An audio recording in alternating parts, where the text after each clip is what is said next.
This is Scott the Fix-It Guy. Our goal with our videos is to empower you to be able to do the repairs on your own and save a whole lot of money and also get that great feeling of having fixed it by yourself. Here are some things to check on your Maytag electric dryer that won't heat. First, we check for power. We're going to pull back the plug a little bit and put our probes looking for AC voltage between these two parts of the plug, the outside parts. We should get 240 volts.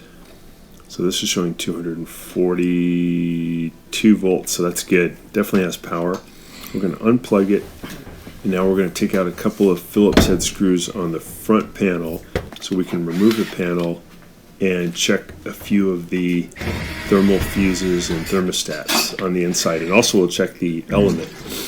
So these two Phillips head screws come out, and we grab the front panel from the bottom, and we bring it out to about 45 degrees, and then the top clips will release and the panel will come off. There's a couple of wires still connected to the door switch, and it's okay to just leave those connected if you want. You can unconnect them, or you can just bring the panel off to the side.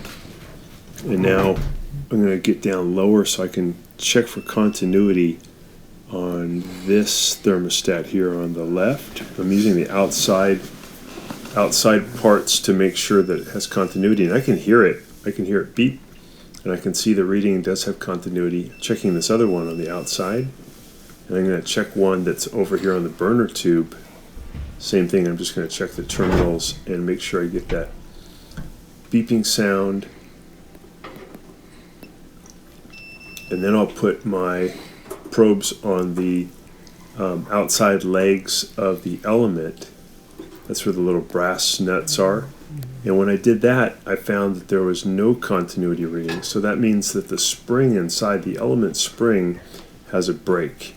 And pretty easy to get to. There's a couple of little screws here. These are 1/4-inch screws at the bottom.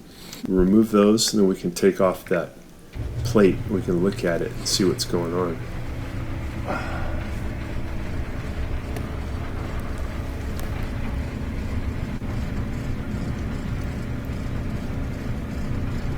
So when the element is working, it'll get a nice glow.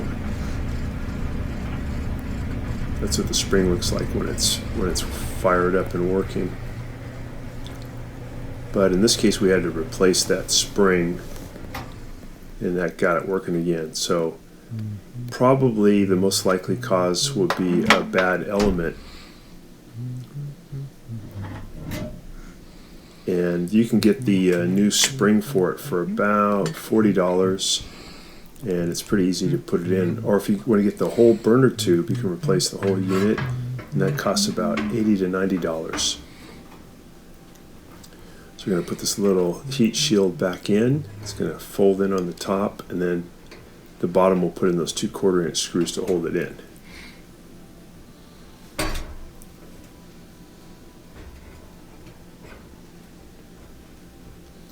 So these dryers are really old. Most of these are probably at least 20 years old, maybe 30 years old.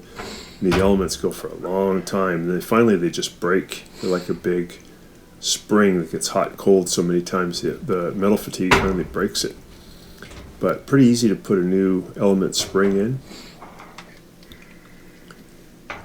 They're still available at Amazon and also some other places online. And again, they're about $30 to $40 for the spring. Just putting those two last screws in. And we're going to put in the front panel at about 45 degrees. And then we'll bring the bottom part down and then add in those two Phillips head screws to hold it in.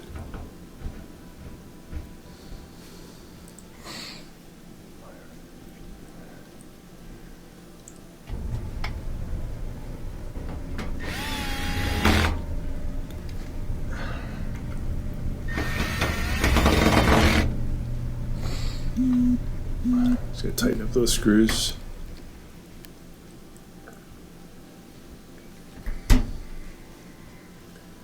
There we go, got some nice heat. Back in business. So I hope that helps you too with your Maytag electric dryer. Thanks so much for watching, and please subscribe when you get a chance so we can send you more videos. Thanks for watching.